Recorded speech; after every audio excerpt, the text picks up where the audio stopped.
उस तरह के वैक्सीन लगाएंगे तो डॉग को तो फायदा नहीं नुकसान है। और तब भी अब क्या है कि ये डॉग है, इसके बॉडी में रेबीज अभी फिलहाल नहीं है। मैं रेबीज का वायरस वैक्सीन लगा दूंगा तो रेबीज के बॉडी में गया कि नहीं गया, चला गया ना। अब ये जब काटेगा तो ये जो काटेगा वो जो रेबीज जो मेरे बॉडी में आ रहा है वो इसके बॉडी से, वो ओरिजिनली कहाँ से आया था, वो यहाँ से आया था। आप ये आपका टॉमी है, डॉक्टर पास ले गए, डॉक्टर रेबीज का वैक्सीन लगाओ, डॉक्टर ने ये वैक्सीन लिया और ये रेबीज इसके बॉडी में दे दिया। अब इस डॉग को लेके आए घर पे, तो आप कौन से वाले डॉग को लेके आए, रेबीज वाले डॉग को लेके आए थे, और आप सोच रहे हैं कि प्रोटेक्शन मिल जाएगा। अब जब ये काटेगा तो इसके मुंह से रेबीज का जो वायरस आपके बॉडी में जाएगा वो पहले ओरिजिनल नहीं था, लेकिन आप ही डॉक्टर की दुकान से अपने इसके बॉडी में डलवा के लाए हैं। और अब भी आप सोचते हैं कि भाई डॉग कुत्ते को तो लगाना ही चाहिए वैक्सीन, ठीक है ना। तो ये इस साइज को समझना होगा। तो अब यहाँ पे जब ये बात पोल खुलने लगी कि वैक्सीन, रेबीज के वैक्सीन से कोई फायदा नहीं, नुकसान ही नुकसान है, ये जब पोल खुलने लगी तो फिर एक नई मुहिम छेड़ दी, एक नया स्कीम आ गया। और वो स्कीम आ गई कि वैक्सीन के साथ साथ RIG भी लगाना पड़ेगा तभी इंसान बचेगा। RIG मतलब रेबीज इम्यूनोग्लोबुलिन की वैक्सीन। तो आप वो लगाओ, वैक्सीन लगाने से बॉडी में क्या है, रेबीज वायरस आया, ठीक है ना। लेकिन आप ऐसा करो, एक और इंजेक्शन लगाओ, ये ढाल भी आप बाहर से अंदर ले लो, इसे कहते हैं एंटीबॉडी, रेबीज इम्यूनोग्लोबुलिन मतलब एंटीबॉडी। ये एंटीबॉडी किसका होता है, घोड़े का होता है। कि घोड़े के बॉडी से एंटीबॉडी इकट्ठा कर लिया, इंजेक्शन में डाल लिया, और ये घोड़े का एंटीबॉडी आपके बॉडी में घुसा दिया और वैक्सीन से वायरस भी घुसा दिया। तो ये वायरस वैक्सीन से आया और एंटीबॉडी घोड़े से आ गया। ये दोनों बॉडी के अंदर है। हम सोच रहे हैं ये दोनों मिलके आपस में हमारी बॉडी में ठीक कर देंगे, यही सोच है ना। सोचते ही है, डॉक्टर तो यही बोल रहा है कि ये वायरस वैक्सीन से मैं डाल दूंगा और एंटीबॉडी का एक और इंजेक्शन है, ये घोड़े का बॉडी से लिया है, ये भी आपकी बॉडी में डाल दूंगा। अब ये प्रोटेक्ट करेगा आपको वायरस को आगे बढ़ने से। ये थ्योरी है जो कि अभी 2009 में, 2009 का ये मैनुअल है, मैनुअल ऑफ रेबीज इम्यूनोग्लोबुलिन, जो कि यहाँ पे रिलीज की गई देश में 2009 में। यानी कि वैक्सीन लगाओ साथ में ये ढाल भी लगा दो। यानी कि पहले तो फिर भी वैक्सीन से उतना नुकसान नहीं होता, थोड़ा बहुत चांसेस है बच जाने के। अब तो ये ढाल भी अंदर चला गया तो अब तो अंदर तांडव भी होने वाला है, घोड़े का वो भी। सोच के देखिए, आपको दुखता नहीं है, घोड़े का, ठीक है ना। तो मतलब फिर हम सोचते हैं कि भाई ये साइंस है। तो यहाँ पे एक बात समझनी पड़ेगी, ये बात सारे वायरस के लिए या सारे इन्फेक्शन एजेंट के लिए, कि जब भी कभी कोई इन्फेक्शन बॉडी में जाता है, उस इन्फेक्शन के अकॉर्डिंग आपका बॉडी एक एंटीबॉडी बनाता है, क्लियर है ना। वो एंटीबॉडी, ये ढाल है, वो ढाल का जो डिजाइन है वो उस वायरस से स्पेसिफिक होता है, उसी के लिए बनता है, थोड़े दिनों के लिए बनता है। वो बॉडी अपने सूट से बनाता है, लेकिन वो तभी बनाएगा बॉडी जब बॉडी को कोई चैलेंज करेगा, उस तरह का इन्फेक्शन बॉडी में आएगा तभी बनाएगा। और कहाँ बनाएगा, बॉडी के हर हिस्से में बनाएगा, जहाँ कुछ की जरूरत है वहां बनाएगा। अब ये घोड़े का एंटीबॉडी अगर बॉडी में चला भी गया तो कहाँ से गया, ब्लड से गया। ब्लड से गया तो बॉडी, पूरे बॉडी में घोड़े का एंटीबॉडी घूम रहा है, राइट। मान लेते हैं ये आपको ठीक कर देगा, या ये एंटीबॉडी वैसे काम करेगा जैसे हमारी बॉडी में खुद की एंटीबॉडी काम, मान लेते हैं। लेकिन एक और बात आपको पता है कि हमारा जो सेंट्रल नर्वस सिस्टम है, CNS, यहाँ पे ब्लड ब्रेन बैरियर होता है, पता है। हमारे जो ऑटिज्म वाले जो स्टूडेंट्स हमको पता होगा, ब्लड ब्रेन बैरियर है, और ब्लड ब्रेन बैरियर की वजह से हमारे ब्रेन के अंदर बॉडी में सर्कुलेट होने वाली एंटीबॉडी एंटर नहीं कर सकती, क्लियर बात। यानी लेकिन वायरस एंटर कर सकता है, रेबीज का वायरस। तो रेबीज का वायरस तो आपके ब्रेन में घुस गया, लेकिन रेबीज के लिए जो डॉक्टर ने घोड़े का एंटीबॉडी डाला वो तो ब्लड ब्रेन बैरियर रोक दिया। यानी कि ये हुआ कि ये एंटीबॉडी काम ही नहीं करेगी। वैसे भी रेबीज का वायरस जो है वो ब्रेन में ही ज़्यादा जाके अटैक करता है, और ब्रेन में ये घुस नहीं सकता, ठीक है ना। तो इसीलिए ये जो RIG है, जो पिछले 10 सालों में ज़्यादा भारत में फैलाया गया, हालांकि अभी भी 10% जगह पे, फॉर्चुनेटली बहुत कम जगह पे है, इसलिए बहुत कम लोगों को इसका नुकसान है, अवेलेबल ही नहीं है। तो तो यहाँ पे ये समझना पड़ेगा, ये थोड़ा साइंटिफिक बात है कि हमारा जो सेंट्रल नर्वस सिस्टम है, अगर वहाँ पे रेबीज का वायरस है कि कोई वायरस जाएगा, कोई भी इन्फेक्शन जाएगा, सबसे पहले मास में ये वैक्सीन वगैरह थी नहीं। याद कीजिए मेरे उम्र के लोग 50 साल से ऊपर जिनकी उम्र है कि तब 14 इंजेक्शन लगते थे, 14 उससे पहले 21 इंजेक्शन लगते थे। कुत्ता काटा तो इंजेक्शन लगाना है, उसका नाम वैक्सीन है क्या है वो किसी को नहीं पता, कुत्ता काटेगा तो इंजेक्शन लगाना है। ये दिमाग में बैठा हुआ था, जैसे हमारे दिमाग में बैठा है काला काला बिल्ली अगर आपका रास्ता रोकी तो हमें रुक जाना है, दिमाग बैठा हुआ है ना, हम रुक भी जाते हैं थोड़ी देर के लिए, है ना। कोई छींकेगा तो हमें रुक जाना है, हमारा काम शुरू होने से पहले कोई छींक दिया तो वे उसका। तो इस तरह से दिमाग में ये बैठ गया है कि अगर कुत्ता काटा तो 14 इंजेक्शन तो लगे, पेट में लगता है घुमा घुमा के, है ना। अब 14 इंजेक्शन लग गए अलग अलग ड्यूरेशन में, तो अब हम प्यूरिफाइड हो गए। ये वाला जो एक प्रथा है, ये आस्था, ये अंधविश्वास, ये शुरू हुआ 50 साल पहले।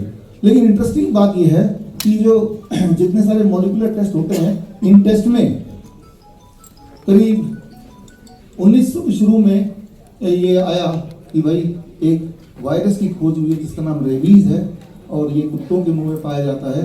और ये अगर वो रेबीज कुत्ते के मुंह से, वायरस तो कुत्ते ने बनाया नहीं है, वो तो पृथ्वी में हर जगह है, वायरस कुत्ते ने नहीं बनाया, वो कुत्ते का बॉडी की प्रोडक्शन नहीं है, वो तो कहीं भी है, राइट। वो तो जैसे बाकी वायरस होते हैं, बैक्टीरिया होते हैं, ये अपने आप में दीज आर माइक्रो ऑर्गेनिज्म, और वो लेकिन ये वाला कुत्ते के जीभ में, मुंह में, दांत में ये वाला वायरस रहना पसंद करता है। और ये वाला वायरस रेबीज का वायरस हमने खोज लिया है, और फिर साथ ही साथ आप लिख दिया कि इसका जो इलाज है, एक पर्टिकुलर वैक्सीन है, उसको लगा दो तो उसके बाद वो इंसान जिंदा रहेगा, नहीं तो मर जाएगा। लेकिन जैसे जैसे समय बीतता गया, ये पाया गया, मेडिकल इंडस्ट्री या मेडिकल साइंस ने पाया कि जिसे हम रेबीज बोल रहे हैं वो एक रेबीज नहीं है, वो तो कई सारे हैं। ये सारी लिस्टिंग मैंने की है कि जैसे जैसे समय बीतता गया, अलग अलग टाइम में अलग अलग तरह के रेबीज के भी वैरायटी लिस्ट होती गई। टोटल अभी तक 18 वैरायटीज लिस्ट हो चुकी हैं। जिस तरह से मान लीजिए कोई एलियन आता है किसी और प्लानेट से, वो आपके भारत में आता है, तो छोड़िए इसको, मान लो अफ्रीका में आता है, तो देखते हैं कि भाई हमने यहाँ पे देखा एक प्रजाति है जिसे हम इंसान बोल सकते हैं, और ये काले होते हैं, लंबे होते हैं, बाल छोटे छोटे गोल गोल होते हैं, हमने ये पाया है। दिमाग में बैठ के कि इंसान नाम का कोई है पृथ्वी में रहते हैं, वो काले घुंघराले बाल होंगे, लंबे होंगे और लंबे चौड़े होंगे, तो वो इसे इंसान बोलेंगे। लेकिन जब वो एलियन पृथ्वी के दूसरे हिस्से में घूमेगा, अमेरिका पहुंचेगा, नहीं वो गोरे भी होते हैं, इधर आएगा नहीं सांवले भी होते हैं, चाइना में जाएंगे छोटे भी होते हैं, सब इंसान ही। जिस तरह से गोरा इंसान भी इंसान है, काला इंसान भी इंसान है, छोटा इंसान भी इंसान है, मोटा इंसान भी इंसान है, जितना वो भ्रमण करता जाएगा उतनी इंसान की वैरायटी दिखेगी ना। ठीक इसी तरह से जितना खोज करते गए आखिरी रेबीज वायरस 2023 में KVLV डिस्कवर किया गया। अरे ये भी तो एक है, अरे एक और तरह का वायरस पाया गया, ये रेबीज का एक छोटा भाई बहन है। जो ओरिजिनल वाला तो वो काला गोरा वाला नीग्रो है, जो कि अफ्रीका में वो लैंड किए थे, उसके बाद और वैरायटी, लेकिन है सारे वो इंसान है। ठीक इसी तरह से है सारे वो रेबीज के ये 18 वैरायटीज, पिछला वैरायटी 2-3 साल पहले ही डिस्कवर हुआ था। और जिस प्रकार सिर्फ 18 वैरायटी डिस्कवर हुआ, क्या आपको लगता है और नहीं होंगी, खत्म होगी? अब जितना ढूंढेंगे और मिलेंगे, जितना एक्सप्लोर करेंगे और मिलेगा, हजारों में मिलेगा। अब इंटरेस्टिंग बात क्या है कि जो वैक्सीन आपको लगाने की बात करते हैं रेबीज का, वो वैक्सीन की थ्योरी ये है कि इन 18 से कोई मतलब नहीं है। सिर्फ 18 में से जो पहला वाला है, ये वैक्सीन तो उसी के लिए बना है, बाकी 17 वो हमें कुछ नहीं पता। तो ये एजम्पशन है कि कभी कोई कुत्ता काटेगा तो वो 18 में से वो पहला वाला ही आपके बॉडी में भेजेगा।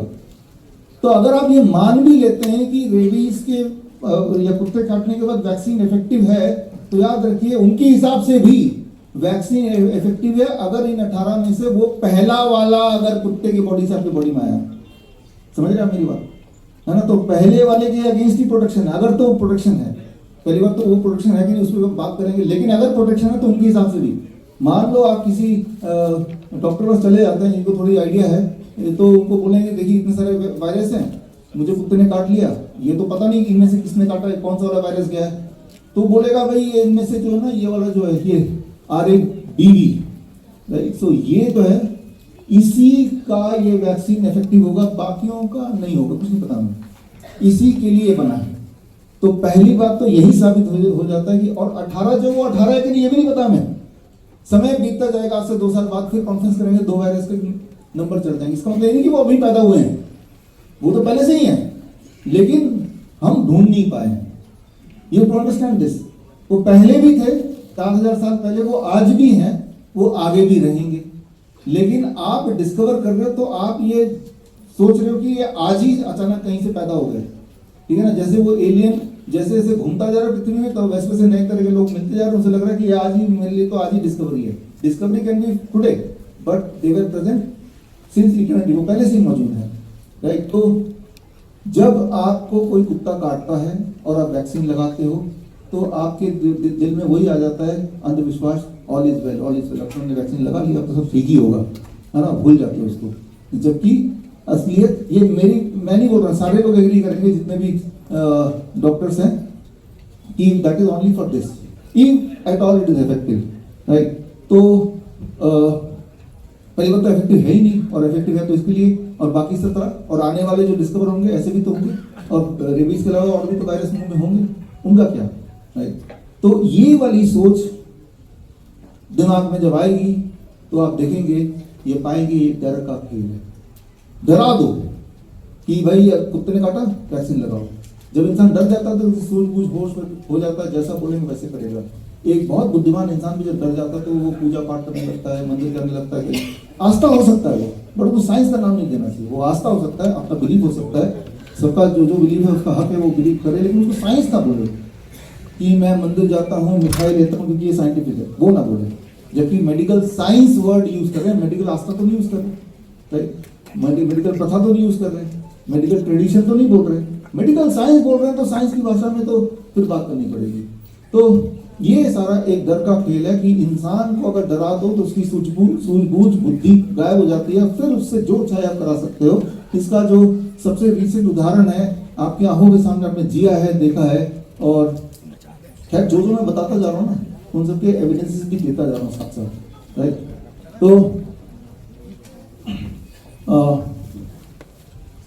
जैसे आज से याद कीजिए 5 साल पहले, 6 साल पहले, 2020 मार्च का ये आप देख रहे हैं कि जैसे ही किसी को डायग्नोस हुआ उस वक्त ऐसा डर पैदा कर दिया टीवी के माध्यम से कि जैसे ही किसी को पता चला कि मुझे कोरोना पॉजिटिव बताया गया, हॉस्पिटल में अपना रिपोर्ट लेने गया पॉजिटिव, तो हॉस्पिटल से छलांग लगा दिया। ये रिपोर्ट है, सब ने हॉस्पिटल से छलांग लगा दिया। ये रिपोर्ट है, गुजरात में हॉस्पिटल से छलांग लगा दिया। और ऐसे कितने ही रिपोर्ट आपके आंखों के सामने आए। मतलब कोविड पॉजिटिव होना ज्यादा भयानक है मरने से भी, आप समझ रहे। मतलब डर इतना कोविड का हो गया कि मौत का तो उतना डर नहीं है, यानी कि इंसान को कोविड पॉजिटिव होना मंजूर नहीं है, मरना मंजूर है। तो याद रखिए, जब आपको ठीक ठाक डरा दिया जाए तो आपकी जान और आपकी माल लूटना बड़ा आसान हो जाता है, क्योंकि आपकी जो होश है, आपका जो एक इंटेलेक्ट है, वो कहीं शून्य हो जाता है। तो ये सारा कुछ चल रहा था, आप सब देख ही रहे थे। अपने टीवी में बड़ा एंजॉय भी कर रहे थे कई लोग कि वुहान में चल रहा है, जैसे कोई डरावनी मूवी देख रहे हो। लेकिन साथ ही साथ ये भी अनाउंसमेंट चल रहा था कि भाई हमारे देश में भी मॉल बंद कर दिए जाएंगे, स्कूल बंद हो जाएगा, आने वाली होली में आपको नहीं होली खेलना, ये फैल सकता है, वो फैल सकता है। अभी 1-2 केस पकड़े गए, राइट, तो उनको क्वारंटाइन किया गया। फिर पहली बार जीवन में आपने पीपी किट नाम की कोई चीज होती है, पॉलिथीन की तरह या रेनकोट की तरह, वो आपने देखा, राइट। पहली बार ध्यान किया ऐसा भी कुछ होता है। तो वो दिन था जब ये तो मुझे पता ही था कि ये सब चीज़ें जो खेल शुरू हो गया है। तो लेकिन ये खेल शुरू हो गया तो ये लोगों तक बताना ज़रूरी, ये खेल है, असली नहीं है। और फिर 5 मार्च 2020 अपॉइंटमेंट लेके पार्लियामेंट में गया health minister of India Harshvardhan ji से मिला मैं कि ये जो आप बता रहे हैं और ये टीवी में देख रहे हैं, और कुछ 5-7 लोगों को क्वारंटाइन करके भी रखा हुआ है स्पेशल पता नहीं कौन से वार्ड में, तो ये सब तो झूठ है, ये सब तो खेल है। और खांसी जुकाम को ही ऐसे बढ़ा चढ़ा के ऐसे बताया जा रहा है।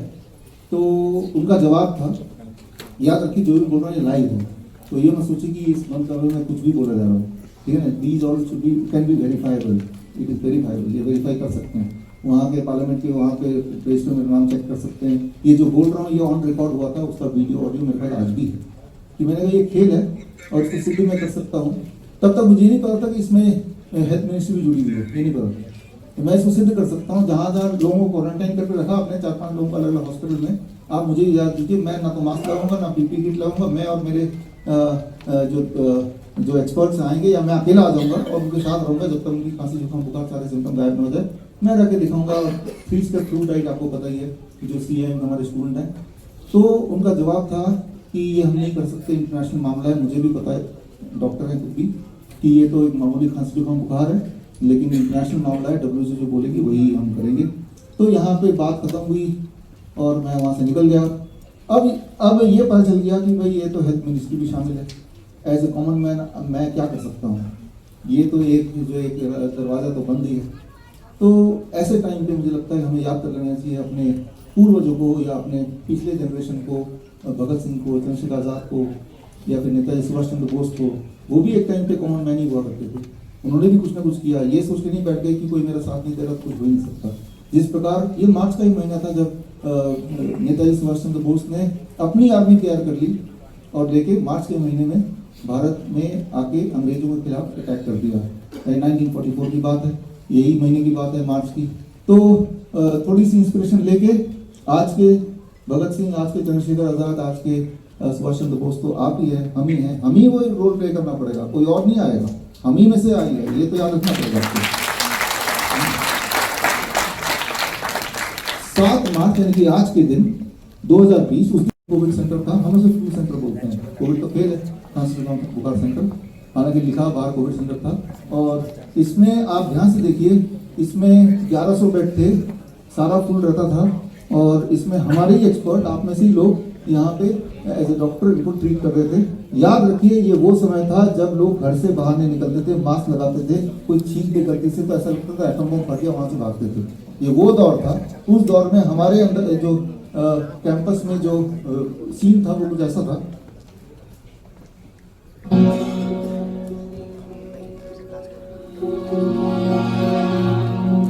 आपको कहीं कोई मास्क दिख रहा है, कोई सोशल डिस्टेंस दिख रही है, कोई सैनिटाइजर? ये सब हमारे बच्चे हैं। ये 8 साल की है। आप कितने साल के हो? 8 साल का है।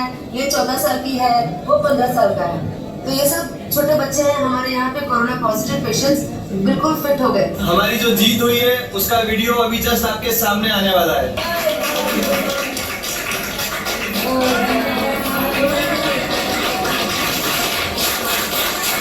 ये दो लोग थे, ये वो लोग हैं जो आप देख रहे हैं, जो बाकी हॉस्पिटल में जाके जब उनको बोला ना वेंटिलेटर पे डालना पड़ेगा तो घबरा के वो हमारे इसमें यहाँ पे आ गए थे और पैसे भी नहीं है। ये वो लोग हैं और जब गए तो अपने पैरों में खड़े। ये हमारे नाइस वाले पेशेंट्स। और इस तरफ देखिए, जब उस वक्त बड़े बड़े हॉस्पिटल से पेशेंट बाहर निकलते थे, जाते थे अपने पैरों पे चल के, और वापस जब आ रहे हैं वो व्हील चेयर पे आ रहे हैं, अगर तो आ रहे हैं तो, नहीं तो उनकी लाश ही आती थी। ये वही वाला समय है। एक तरफ देश दुनिया के हॉस्पिटल इस प्रकार दिखाई दे रहे थे, पीपी किट के साथ, मास्क के साथ, आप देख ही रहे कितना भयानक सीन। और उसी वक्त उसी समय हमारे जो इस तरह हमारा जो वो था इस तरह, और इसमें अधिकतर पेशेंट वो थे जो बाकी हॉस्पिटल जाने के बाद जब बोला कि हमको तो आखिरी स्टेज है, वेंटिलेटर लगाना पड़ेगा, इतना पैसा ले आओ, और उनके पैसे भी नहीं है, डर भी गए, तब वो जब आए उसके बाद की जो बात है तो वो सारा कुछ आप यहाँ पे देख ही रहे हैं। तो खैर, नेक्स्ट स्लाइड प्लीज। ये आप देख रहे हैं कितनी भयानक सीन, ऐसे लग रहा है इंसान तो ये देख के ही डर जाएगा, भूत की तरह, है ना। रात को नींद खुलेगी और ये देख के डर जाएगा। तो जब ये चल रहा था तो आप में से कुछ लोगों को पता ही है, तब देखा ये मिनिस्ट्री ने क्या चक्कर चल रहा है कि ये एक ऐसी जगह बना ली जहाँ पे सैनिटाइजर अलाउड नहीं है, सोशल डिस्टेंसिंग अलाउड नहीं, हाथ मिलाना पड़ेगा, साथ में खाना खाना पड़ेगा, डांस भी करना पड़ेगा, सारा कुछ उल्टा कर दिया। तो नजर भी उल्टा आ रहा होगा, लोग मर रहे होंगे। फिर इस हमारे सेंटर में national institute of naturopathy, government of India, Ayush ministry से एक टीम आई। उन टीम ने फिर मुआयना किया और स्टडी किया, बाकायदा देखें कि ये क्या कर रहे हैं, उसका रिजल्ट क्या आ रहा है। 3 स्टेप फ्लू डाइट, वहाँ दवाइयाँ थी नहीं, सिर्फ citrus fruit juice and coconut water, यही था दवाई हमारी। और जब उन्होंने देखा फिर 3 महीने बाद उन्होंने ये रिपोर्ट जारी की कि ये जिसमें लिखा कि हफ्ते में ज़्यादातर लोग ठीक हो रहे थे, और उसमें डांस भी था, सिंगिंग था, इवन शादी भी कराई वहीं पे, और कोई भी एडवर्स इफेक्ट नहीं हुआ, कोई भी मरा नहीं। और ये सक्सेसफुल रहा और आगे इन फ्यूचर दोबारा कभी कोविड या इस तरह की बीमारी में ये 3 स्टेप फ्लू डाइट ये दिया जा सकता है। ये लिखित में उन्होंने ऑब्जर्वेशन स्टडी का रिपोर्ट जारी किया। जारी करने के बाद हमने फिर प्रेस कॉन्फ्रेंस किया। प्रेस कॉन्फ्रेंस में आचार्य मनोज जी आप भी थे, है ना, और प्रेस कॉन्फ्रेंस करके देश दुनिया को बताया भाई अब तो ये दस्तावेज सरकारी भी आ गया है जो हम बोलते आ रहे थे, है ना। और उसके बाद जब ये जाहिर हो गया कि भाई ये तो कोरोना नहीं था, ये तो फ्लू था और ये सारा कुछ रिटर्न में है, तो फिर अगले 2 दिन बाद आयुष मिनिस्ट्री ने एक प्रेस विज्ञप्ति हमारे अगेंस्ट जारी किया 28 जुलाई 2021, जिसमें लिखा कि हाँ हमने ऑब्जर्वेशन स्टडी किया था, हाँ कुछ ऐसे हमने ऑब्जर्व किया, लेकिन अभी हमने अप्रूव नहीं किया, हम इस पर और स्टडी करेंगे और गहन अध्ययन करेंगे फिर अप्रूव करेंगे। लेकिन अब ये बात है 2021 की, आज 5 साल भी हो गए, अभी तक उसको गहन स्टडी पूरी नहीं हुई। तो यहाँ पे समझना होगा कि कोई चीज़ का आसान अगर कोई सोल्यूशन है भी तो सोल्यूशन आप तक ना पहुँचे उसके लिए किस तरह का खेल खेला जाता है। तो ये सारी जो खेल है तो ये सारा, लेकिन आप इंटरनेट में सर्च करेंगे तो वो सब आपको सारे प्रोपोनेंट मीडिया मिल जाएगा कि भाई नहीं अभी अप्रूव नहीं किया, अभी तो कड़ाई भी दवाई भी कड़ाई भी यही चलने दो, है ना, जब उनकी पोल खुलने लगी। और उसी दौरान हमने कई सारी किताबें 2020 की किताबें हैं ये सारी रिलीज की, और इसमें फिर जब मंकी पॉक्स आया तो मंकी पॉक्स की किताब रिलीज की। मंकी पॉक्स का खेल को एक्सपोज करने के लिए डॉक्टर नमिता भी है, please come, doctor Namita MBBS MD है, तो हमने इन्होंने वॉलंटियर की मैं अपनी ब्लड देती हूँ मंकी पॉक्स का टेस्ट करने के लिए। इनके ऊपर जब टेस्ट 25 बार किया गया तो ये दुनिया की पहली मंकी पॉक्स पॉजिटिव डॉक्टर बन गई है। तो मतलब ये कि अगर आप मंकी पॉक्स वाला टेस्ट अगर 25 बार कर देंगे किसी एक इंसान पे तो चांसेस आर कि मंकी पॉक्स पॉजिटिव आ ही जाएगा। बोलने का मतलब ये है कि अगर हमें ये दिखाना हो कि हमारे देश में 1 lakh monkey pox positive case है तो कितने टेस्ट करने पड़ेंगे 1 लाख के लिए? 25 लाख करने पड़ेंगे ना, हर 25 में से एक, है ना। तो इस तरह से प्रूफ के साथ हमने पिछले साल जब HMDD का खेल शुरू हुआ था तब भी ऐसे हमने किया फिर, और वो किताबें रिलीज की। ये किताबें आप ऑनलाइन भी देख सकते हैं, मेरे वेबसाइट से भी ले सकते हैं। ये सारा कुछ मैं क्यों बता रहा हूँ, क्योंकि ये सारे रिसेंट मेमोरीज हैं आपकी, ये सारी चीज़ों को आपने जिया है, अभी देखा है अपने आप सामने प्रोपेगेंडा मीडिया में क्या चल रहा है, लेकिन असलियत क्या है इसमें दर्ज है, राइट। अगर इसमें से कुछ भी झूठ होता तो मैं यहाँ पे खड़ा होकर ये भाषण दे नहीं पाता, ये बात को आपको समझना पड़ेगा। और ये वैसे भी ये सारे एविडेंस बेस्ड है। तो आज का दो सवाल है, सिर्फ 2 सवाल को हम पड़ताल करते हैं। पहले उन 2 सवाल के जवाब के अंदर मुझे लगता है कि आपको इससे जुड़ी हर सवाल का जवाब मिल जाएगा। वायरस की दुनिया का हर सवाल का जवाब इसी 2 सवालों में मिलेगा। ये 2 सवाल बड़े महत्वपूर्ण है आपके लिए। पहला सवाल ये है, if a rabies dog bytes and you catch the rabies, is the death inevitable, is it dangerous? अगर कोई पक्का कुत्ता को काट ले और आपको रेबीज हो ही जाता है तो क्या मरना तय है? क्या ये खतरनाक है? एक सवाल है। हालांकि आपका ऑब्वियस आंसर क्या होगा, हाँ खतरनाक है, मर ही जाएंगे, ये तो हो गया ऑब्वियस आंसर। क्या लेकिन ये क्या वाकई में ऐसा है? दूसरा सवाल, in modern allopathic treatment vaccine देते हैं या फिर RIG देते हैं, रेबीज इम्यूनोग्लोबुलिन, इसके बारे में बात करेंगे। Effective against the vaccine against the rabies, क्या ये इफेक्टिव है? अगर रेबीज हो जाए या पागल कुत्ता या काट ले तो ये वैक्सीन इफेक्टिव है क्या? और क्या ये सेफ है, लगाना चाहिए? तो ये 2 सवाल के अंदर छुपे हैं कई सारे राज, और ऐसे राज जो जिसको अगर हमें उसको खोलना है तो आज से 4000 साल पहले से जब से लिपियाँ लिखी गई वहाँ से जर्नी शुरू करनी पड़ेगी। जहाँ से लिपियाँ लिखी गई वहाँ से जर्नी शुरू करेंगे। तो इंटरेस्टिंग है, ये करीब 4000 साल पहले मेसोपोटामियन सिविलाइजेशन में जो लिखी गई थी लिपियाँ, उनमें ये लिखा गया था कि कुत्ते के मुंह में जैसे कोई बीज होती है, कुछ चीज होती है, जब वो किसी को काटता है तो वो उससे ट्रांसफर हो जाता है, जिससे बीमारी हो सकती है, मौत हो सकती है। ये 4000 साल पहले लिखी गई थी। और ऐसा ये भी बेबीलोनिया, क्योंकि अभी इराक का पार्ट है, 4000 साल पहले यही लिखा था। ये बड़ा इंटरेस्टिंग है कि अगर आपका कुत्ता पागल हो जाता है, आपके कंट्रोल से बाहर हो जाता है और किसी भी इंसान को काट देता है और वो इंसान मर जाता है तो आपको करीब 40 शेकल्स देने पड़ेंगे उसके घरवालों को। 40 शेकल मतलब 1 शेकल मतलब 10 ग्राम सिल्वर, 800 रुपये। 40 शेकल मतलब कितने रुपए हो गए? 3000 रुपये। तो 3000 रुपये देने पड़ेंगे। अगर वो स्लेव है, अगर किसी का गुलाम आदमी को काट लेता है तो गुलाम इंसान की परिवार वालों को 15 से काम चल जाएगा। 15 शेकल मतलब कितना हुआ? 1000-1200 रुपये देने से काम चल जाएगा। तो ये स्क्रिप्ट से ये पता चलता है कि हाँ मॉब तो हो सकती है, तभी जाके ये सारी बात लिखी होंगी।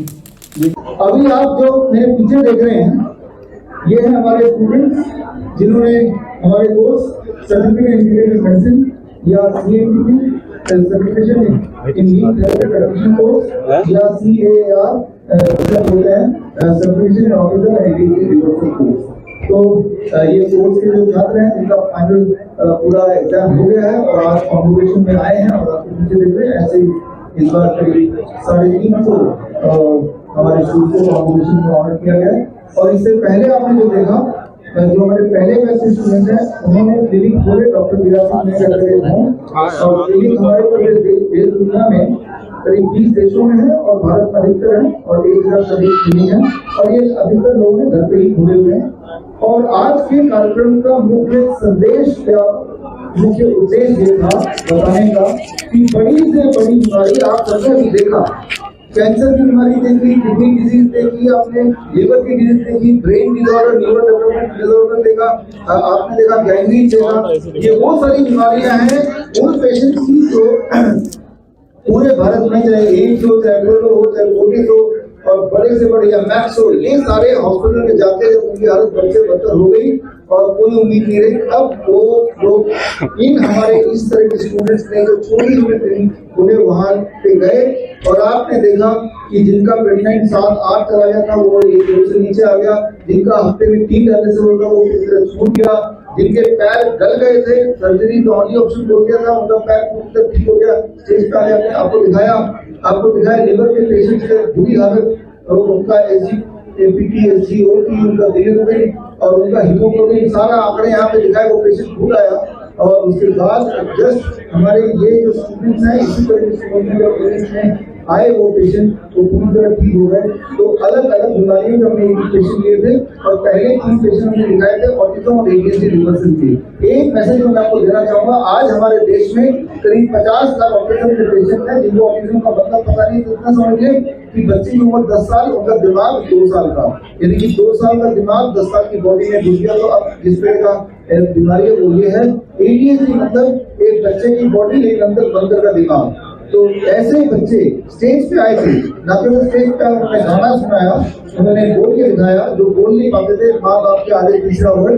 और ऐसे बच्चे जो ऑटिज्म के शिकार थे उन्होंने अच्छी अच्छी पेंटिंग बनाई, वो पेंटिंग एग्जीबिशन हमने लगाया और पेंटिंग एग्जीबिशन को बड़े चाव के साथ हमारे जो ऑडियंस थे उनमें से कई लोगों ने वो पेंटिंग खरीदे भी और वो पेंटिंग हमें ऐलान भी किया। और जो पेंटिंग दिखी है उनकी राशि स्टूडेंट्स को भी बच्चों को जो ऑटिज्म के पेशेंट एक टाइम माने जाते थे, एक टाइम पे जिनको आज से 3 महीने पहले ही तक बोला गया कि ऑटिज्म के बच्चे जिंदगी भर माँ बाप पे निर्भर रहेंगे, वही वाले बच्चे ने पेंटिंग बना के दिखाया, वो पेंटिंग बिका भी, ये पैसा भी उनको जाने वाला है। तो मैसेज बहुत क्लियर है, अगर आप जो लोग मुझे सुन रहे हैं आपके आसपास कोई ऑटिज्म का बच्चा है, कोई ADHD का बच्चा है, तो हमसे कॉन्टेक्ट कराएं, wishnu.com/autism में जाकर फॉर्म भर सकते हैं। वो ऑटिज्म का इलाज हम क्लिनिकल से मुफ्त करते हैं, इसमें कोई पैसा लेते नहीं है। इससे हमारे पास 5000 लोगों के डेटा है, 5000 ऐसे बच्चों का ये पेन ड्राइव है।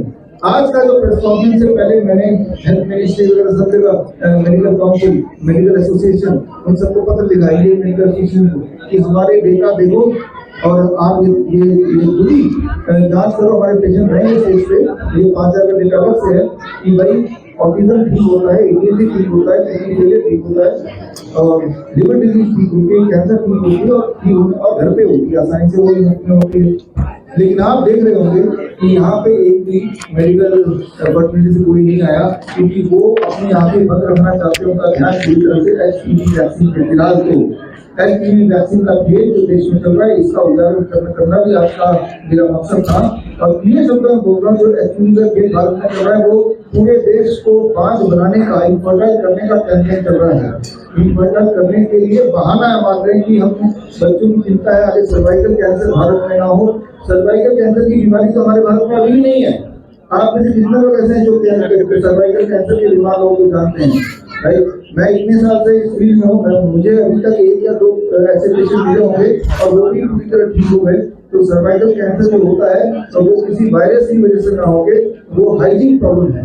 तो अगर वो हाइजीन प्रॉब्लम है तो बच्चियों को ठीक से सैनिटरी नैपकिन मिले, उनको अच्छा खाना मिले, न्यूट्रिशन की प्रॉब्लम है तो ठीक से न्यूट्रिशन मिले।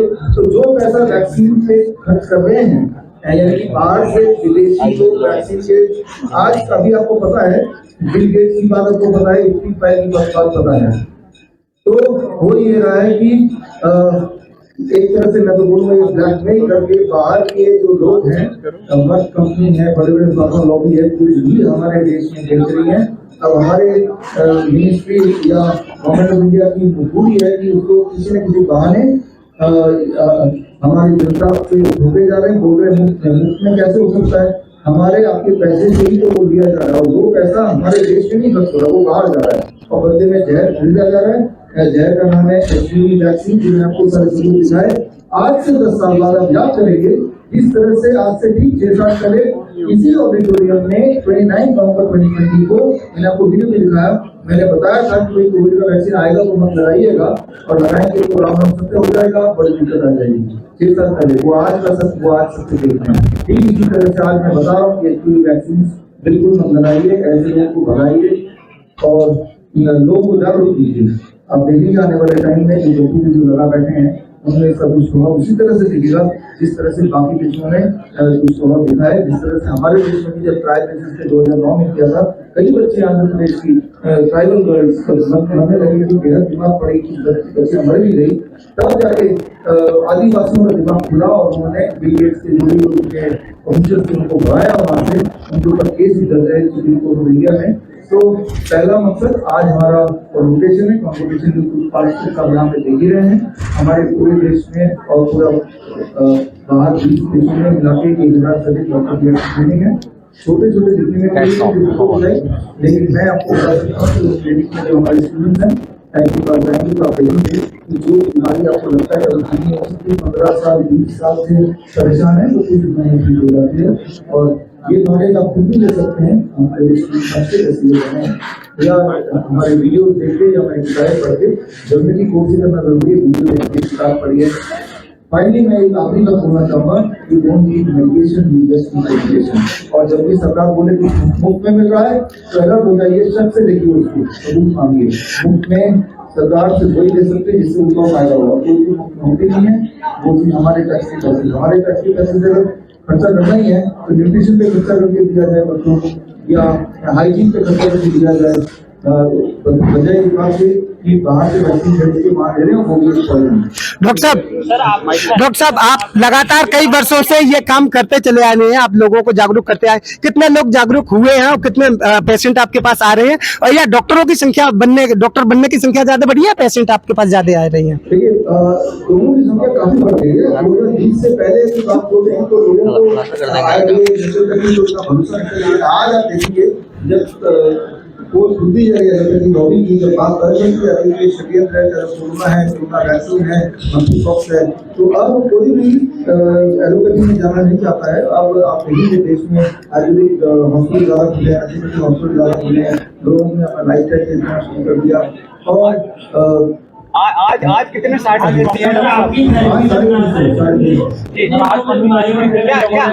आंखों का इलाज भी संभव है सर? कितने दिनों में दिनों में हमारा जो मेडिकल कैंप होता है, महीने में एक बार होता है, 70 कैंप 3 दिन में दी जाता है, 3 डेज। हर महीने के आखिरी फ्राइडे सैटरडे संडे मेरे सोशल मीडिया में लाइव हो जाते हैं, 3 दिन में सब दिखता है। और उसमें DIT गाइड होता है, ऑटोमेशन होता है, और जो ग्राउंडिंग होती है वो सारी चीजें जो वैसे आप घंटे कर सकते हैं, इसलिए हमारे कैंप में आने की आवश्यकता भी नहीं है। तो आज हमने एक किताब ली, इसकी किताब है ये natural DIT life for dogs, और इस किताब है तो कितनी पतली थी, लेकिन ये किताब में जो लिखी है आप सबको मिलेगी अगर नहीं मिली। ये किताब में जो लिखा है वो फॉलो किया तो आपको समझ आ जाएगा कि आपको मेरे पास भी आने की जरूरत नहीं, इनके पास भी जाने की जरूरत नहीं। बस ये जो अंदर लिखा हम लोग पढ़ के और लिखा वही है जो घर पे मुफ्त में कर सकते हैं, है ना। तो blood pressure, obesity, sugar, sickness, ये मामला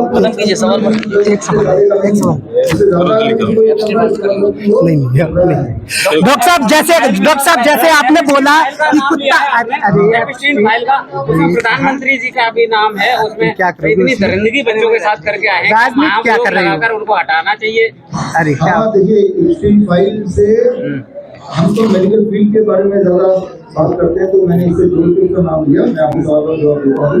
इसी फाइल से प्रत्येक बुकिंग जारी है। जो आपको लग रहा था कि कोरोना अपने आप ही आ गया है, जबकि 2017 में ही इस फाइल के जरिए बिल गेट्स और चीन के बीच में जो वार्तालाप से क्लियर होता है कि तभी उन्होंने ये प्लानिंग करी कि किस तरह से पैंडेमिक दुनिया में लाया जाए।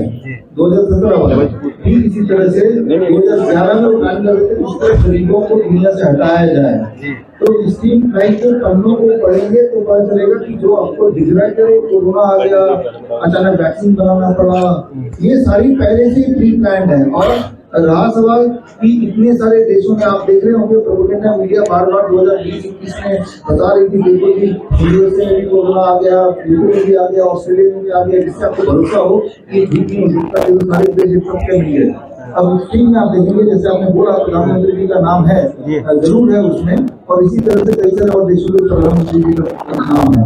दुनिया में 200 देश हैं, 200 प्रधानमंत्री को अपने कब्जे में कर लो। ब्लैकमेल करने के कई सारे तरीके आज हैं। आज की तारीख में जो लीडर होते हैं, पहले तारीख के समय का चंद्रशेखर आजाद भगत सिंह तो है नहीं, वो उनके पर इतनी उनके ऐसे उनके कारनामे हैं कि उनको ब्लैकमेल करना मुश्किल नहीं है। और एक बार अगर प्रधानमंत्री चुंबक में आ गया तो कभी भी देश में कोरोना लाया जा सकता है, वैक्सीन लाया जा सकता है, तो जरूर उन पे कार्रवाई होनी चाहिए। वो कार्रवाई करेगा तो पब्लिक करेगी। ठीक है, ओके, थैंक यू सर। हमारी हर वीडियो सबसे पहले देखने के लिए चैनल को सब्सक्राइब करके दबाएं बेल आइकॉन।